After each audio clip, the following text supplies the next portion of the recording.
Okay. Thanks, everyone, for coming out today. I'm Jeff Tittel, Director of New Jersey Sierra Club. I'm here with Senate President Steve Sweeney, your Deputy Speaker, right? Burzichelli, this morning, and Celeste, Assemblywoman from this district. And we're here, by the way, on now a beautiful day compared to this morning, or just an hour ago, to talk about this facility behind me and offshore wind. What you have to understand is that offshore wind is the most reliable and cost-effective form of renewable energy. And off the coast of New Jersey, we not only have enough wind to meet New Jersey's future energy needs, but also it's sort of like the Saudi Arabia of wind, because it's out there, it's close by, and it becomes cheaper than any other form of energy eventually, because the big cost is in the infrastructure, building the windmills, but then once you build it, you don't have to go out and buy fuel or nuclear rods or anything else. It basically, wind becomes free, and maintenance is cheap. You don't need guards, you don't need anything but a boat. But we're here today for two reasons. One, because not only is offshore wind really important for New Jersey, but it's also really important for our economy. And we're here at this site because this is supposed to be the site for offshore wind manufacturing facility and for offshore wind development, meaning where the port would be to bring out the windmills and the parts out there to produce wind. And the concern that we have and why we're here, this was the spot, and that's why we're here. A little bit over 2 years ago, Governor Christie came here and signed the Offshore Wind Development Act. That was supposed to be landmark legislation to move New Jersey into the 21st century when it comes to renewable energy. And 2 years later, that bill and that law has not been implemented. Under that legislation, in March of 2011, rules were supposed to be proposed or promulgated by the Board of Public Utilities, setting up the offshore wind credit system. Other rules were supposed to be going in place to help make wind a reality. And the governor may talk a lot about wind, and that's what it is, it's mostly wind. He hasn't done anything for wind. And that's why we're here, because you're not going to have a New Jersey comeback without growing our green economy. And you're not going to have it without this facility going from what was a polluted brownfield into a vibrant part of our economic engine. And that's why we're here today, because this place is still sitting empty because of the governor's failure to move forward on wind. And not only has he didn't move forward on wind, he's stolen more than $500 million in clean energy funds. He cut the goal of our energy master plan from 30% down to 22.5%. He pulled out of the Regional Greenhouse Gas Initiative, which would have provided not only funding, but also credits for facilities like this. And so we're here today saying to the governor, you know, where are the jobs? Where is the economy you promised us? But more importantly, instead of sticking to the fossil foolishness of the past, we need to move forward with green jobs and a green economy. And that's why we're really here today. And I want to turn over to the Senate President Steve Sweeney.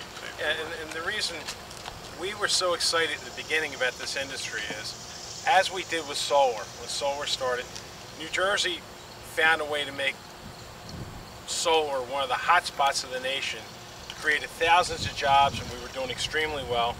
And again, the governor's unwillingness to work with us at the time caused the industry to stop, unemployment to increase. And when we did this bill 2 years ago, the idea was, we know this industry is coming, and whoever's first is going to get the manufacturing, is going to get the real economic benefit from wind power, which is manufacturing.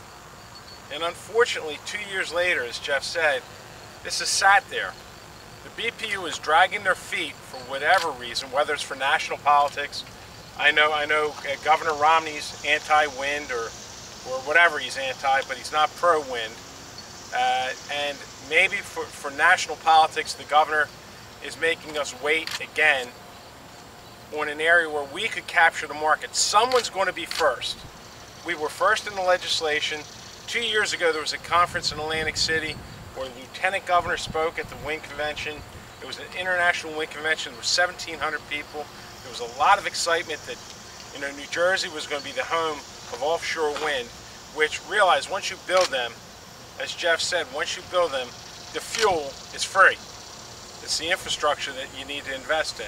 And like anything else, we have to be diverse in our energy portfolio. And unfortunately, the governor, again, is dragging his feet, taking money from clean energy programs that could advance solar and other projects.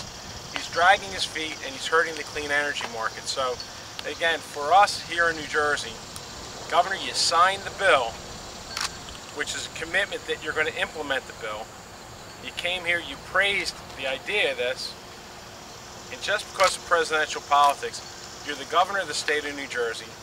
You know, you're not running for president or vice president now, we know that. So how about if you get on and let people of New Jersey get back to work? Unemployment's at 9.8%. The governor likes to talk about the Jersey comeback.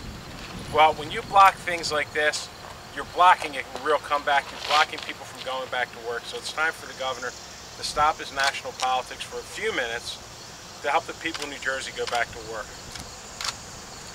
I'd like to add on to what the Senate President said, what Jeff said as well, because our BPU has become a hurdle to bringing this to life, and this can be corrected very quickly with the executive's voice saying to the BPU, get it done.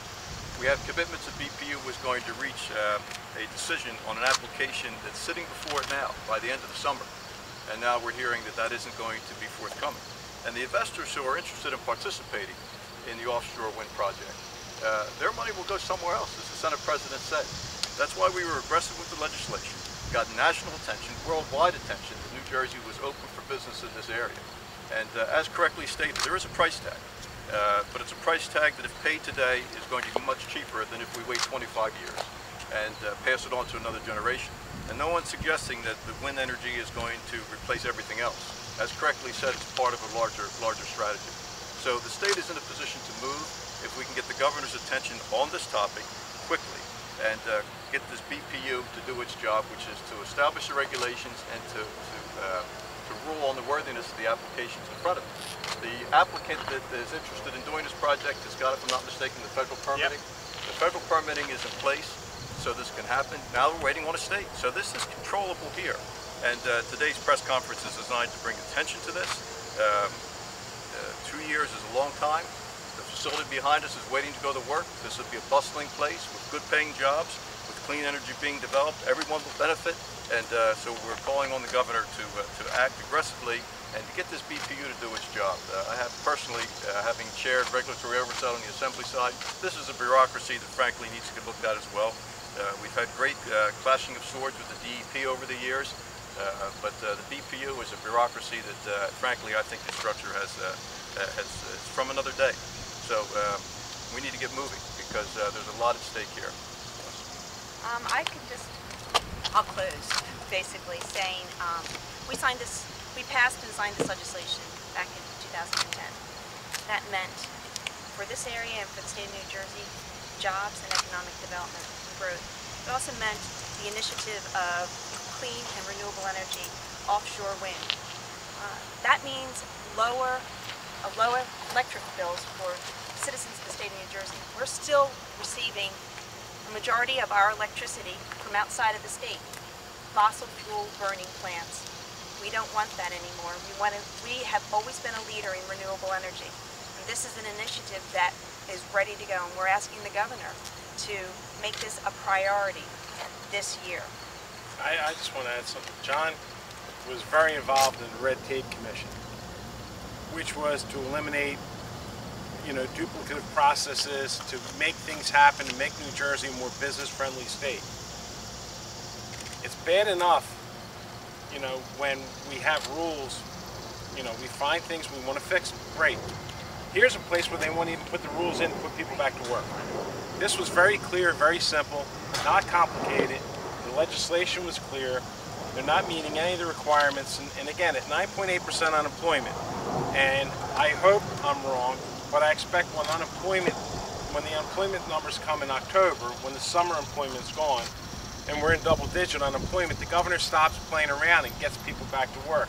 Again, he says we want to be more business-friendly. We want to be more business-friendly. We've cooperated with him. Here's an industry the entire East Coast is chasing. The entire East Coast. We're in front. The only people who can ever want to catch up is us. And it's this administration's lack of actually implementing what we passed.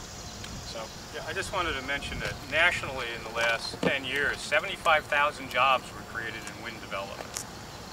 those jobs aren't here in New Jersey because the governor would rather go have lunch with the Koch brothers or go down to Tampa and give a speech and not be here to make sure those rules got done.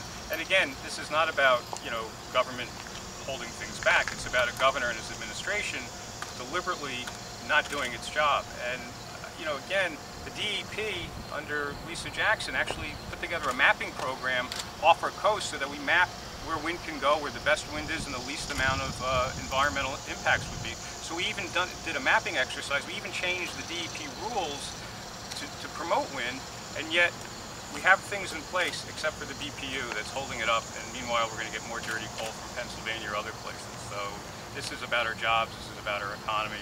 We have a win-win-win here, and the governor is holding us all back. Any questions for anybody? Yeah, the wind developers, offshore wind developers that are interested in New Jersey, Yes. they say the reason that rules haven't been promulgated is because under the system they proposed to the BPU, the money can be appropriated by the governor and diverted for general fund use. Doesn't the legislature deserve some of the same blame because you guys went along with his budget diverting? We didn't agree money? with his budget at all. We didn't agree with it at all. And look, 2 years ago, we gave him our own budget, and he line item vetoed everything he wanted out of it. Changed items, changed actions. The governor has more strength and more ability to change a budget than any other governor in the nation. So, I mean, look, this has been sitting there for 2 years now. Back in March of 11, this program was supposed to be in place. That's got nothing to do with the budget. That's got to do with them slowing down, because what Jeff said, and I agree with, is all of a sudden you start hearing about the governor going to speak with the Koch brothers. He was pro-wind before that. Very pro-wind. He was here.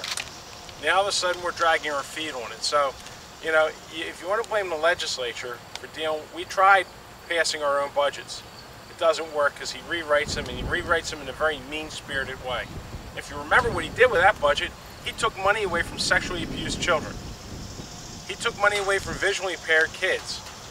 So we've done it a couple ways with the budget. So, no, the governor's administration, especially the BPU, is clearly at fault because the rules were supposed to be in place March of 11, right? That's his responsibility, not ours. And I just want to add on the budget issue. Then we'd have the same problem with solar or other forms of renewable energy where there's credits. This system was set up to be a privately funded system where the wind providers produced credits and they were traded on a market with government oversight, but not through the government itself. So that means any program anywhere in New Jersey they could grab, and I think that they're hiding behind it instead of doing their job. I think very simply the governor can issue a executive order and just say that that money is going to be traded and the state has no claims to it. And I don't think they do legally anyway, because again, it's a private system with government oversight. It's not like the societal benefits charge, which goes from your bill into government funds, into government accounts, and then back out again. This is not supposed to go into government accounts. The governor does what you're suggesting. How many jobs would be created in this area? You got the potential for 2,000 direct manufacturing jobs once this industry gets up and rolling. Realize this is just for, say, Paulsboro. When you talk about the cable manufacturing, the steel manufacturing, when you talk about all the jobs, ship manufacturing to carry these turbines out, Pennsylvania, Delaware, New Jersey, the entire economy of this region benefits. But there's probably 2,000 direct jobs here, but thousands more around here. Someone's going to capture this. Offshore wind's going to happen in New Jersey, and I mean off the coast of America like it has in Europe.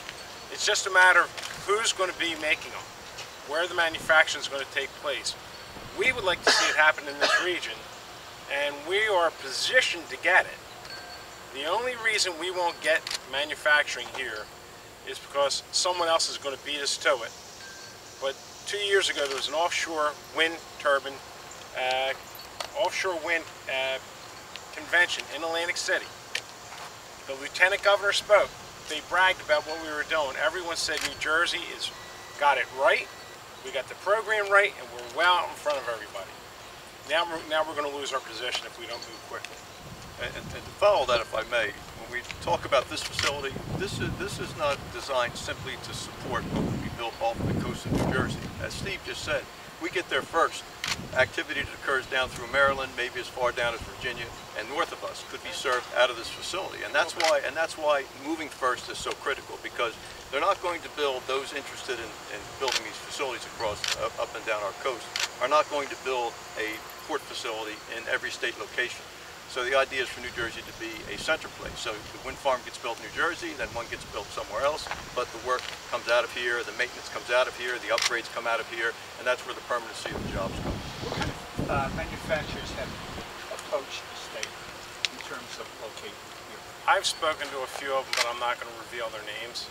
What about, are they wind turbine? Wind manufacturers. People that build these things, that build turbines, and when you build the turbines, you got to build the towers that go with them. You have to build the anchors. The anchors weigh about 700 tons, and the towers slide right on top of it. They sink the anchor, and the tower goes on top. These are very, very heavy components. A lot of labor, a lot of product. You know, there's cement, there's steel, there's all these other pieces, and we've spoken to several. And you know, there's a few that are actually interested. There's been some that said, no, we got a facility in Europe, so we're not interested. The idea, what John said, is to be first, so that someone wants to come in recognizing that if you establish manufacturing here, you're going to manufacture the turbines from Maine to Virginia right here, because we're right in the middle. That was the beauty of this. We're right in the middle of everything. If you look on the map, you know, I mean, from the north to the south, we're dead in the middle where you would want to be. And you can also ship inland too. I mean, that's the other thing. Yes. Not only can you have the ability to go off, you know, coast, but you also have the ability for slightly smaller windmills to be able to be transported into places like Pennsylvania and Maryland and in the Cumberland Gap area and other places where onshore wind is also happening at a fairly large pace. Yes. So it's thousands of jobs. You got to remember, New Jersey's in the top 10 in green jobs. We're in the top 10 in venture capital. We're in the top 10 in research development. So having this facility here will also stimulate those other areas, bring more investment here, more wind facilities, more research and development, which means even more jobs. So this is not just the 2,000 to 5,000 jobs that'll result here and as a result of this, but it's the thousands of other jobs that come out of this being the incubator for green technology. You know, we did a very good job with solar. And that's, I guess, a perfect example. The solar industry took off and actually really helped the economy of the state. And it was only we could have screwed it up, and it got screwed up. And we went back and fixed it. And we did fix it. But they're the type of industry someone's going to get, someone's going to do. So either we're going to do them or someone else is. And we had the vision, and honestly, I was proud when we started this. We had the vision to recognize whoever goes first is in.